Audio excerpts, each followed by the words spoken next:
രാവിലെ തിരക്കിട്ട് ബ്രേക്ക്ഫാസ്റ്റ് ഉണ്ടാക്കുന്നതിനിടയിൽ വേണം കേട്ടോ ഋഷുവിന്റെ യൂണിഫോം ഉയിക്കാനും ഷർട്ടും പാൻറ്റും ഒക്കെ അയൺ ചെയ്യാന്. എന്നും രാത്രി അയൺ ചെയ്ത് വെക്കണം എന്ന് വിചാരിക്കും, പക്ഷെ മറന്നു പോവാണ്. അപ്പൊ ഈ ഒരു പ്രശ്നത്തിന് പരിഹാരം കാണാനായിട്ട് ഞാൻ Agaro Regency hand held garment steamer വാങ്ങിച്ചിട്ടുണ്ട്. ഇതിന്റെ കൂടെ ഡിറ്റാച്ചബിൾ ബ്രഷ്, 250 ml കപ്പാസിറ്റി വരുന്ന detachable water tank, 1.8 metre power കോഡും യൂസർ മാനുവലും മെഷർമെന്റ് കപ്പും വരുന്നുണ്ട്.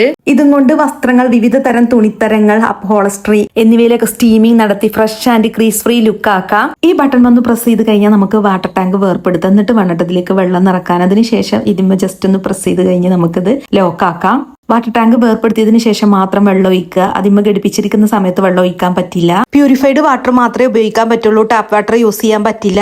പ്ലഗ് ഓൺ ചെയ്ത ശേഷം 45 മിനിറ്റ് വെയിറ്റ് ചെയ്യണം. 45 സെക്കൻഡിന് ശേഷം അത് ഹീറ്റ് ആവും. അങ്ങനെ ആവുമ്പോൾ 12 മിനിറ്റ് തുടർച്ചയായിട്ട് ഒരു തടസ്സമില്ലാതെ നമുക്ക് സ്റ്റീമിംഗ് ചെയ്യാം. പിന്നെ വെള്ളം തുള്ളി തുള്ളിയായി വീഴുന്നത് തടയുകയും ചെയ്യും. സ്മൂത്ത് ഗ്ലിഡിങ്ങിനും യൂണിഫോം ഹീറ്റിനും വേണ്ടി 7 ഔട്ട്ലെറ്റുകളുള്ള സ്റ്റെയിൻലെസ് സ്റ്റീൽ സ്റ്റീം പ്ലേറ്റ് ആണ് ഇതിന്. 1200 വാട്ട് പവറും 220 മുതൽ 240 വോൾട്ടേജ് ശേഷിയുള്ളതിനാൽ വേഗത്തിൽ ചൂടാകുന്നു. ഡിറ്റാച്ചബിൾ ബ്രഷ് ആയതുകൊണ്ട് തന്നെ ബ്ലേസേഴ്സ് ആൻഡ് എക്സ്പെൻസീവ് ഫാബ്രിക്കിന് സ്യൂട്ട് ആണ്. തുടർച്ചയായിട്ട് നമുക്ക് സ്റ്റീം ലഭിക്കാൻ വേണ്ടിയിട്ട് ഈ ബട്ടൺ ഒന്ന് അമർത്തി പിടിച്ചാൽ മതി. സ്റ്റീം ബട്ടൺ അമർത്തി പിടിക്കേണ്ട ആവശ്യമില്ല കേട്ടോ, ഒരിക്കൽ മാത്രം അമർത്തിയാൽ മതി.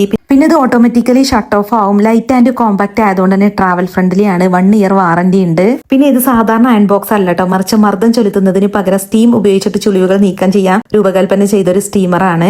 ഗുഡ് റിസൾട്ടിനായിട്ട് താഴേക്ക് ചലിപ്പിച്ചുകൊണ്ട് വസ്ത്രം അല്പം വലിച്ചു പിടിച്ചിട്ട് വെർട്ടിക്കൽ രീതിയിൽ വേണം അയൺ ചെയ്യാൻ. പിന്നെ അതുപോലെ തന്നെ ഡ്രസ്സിൽ നിന്ന് ഏതാനും സെന്റിമീറ്റർ അകലത്തിൽ സ്റ്റീം ചെയ്യുക. പൂർണ്ണമായും തണുത്തതിന് ശേഷം മാത്രം വേണം കേട്ടോ അത് ക്ലീൻ ചെയ്യാൻ. ഉപയോഗത്തിന് ശേഷം വാട്ടർ ടാങ്കിലെ വെള്ളം കളയണം. എന്നിട്ട് ഉണങ്ങിയ മൃദുവായ തുണി ഉപയോഗിച്ചിട്ട് പുറം ഭാഗം തുടക്കുക. പിന്നെ വെള്ളം ഉള്ളിൽ അവശേഷിക്കുന്ന രീതിയിൽ ഉപകരണം സൂക്ഷിക്കാൻ പറ്റില്ല. പ്രൊഡക്റ്റ് ഞാൻ വീഡിയോയിൽ ടാഗ് ചെയ്തിട്ടുണ്ട്.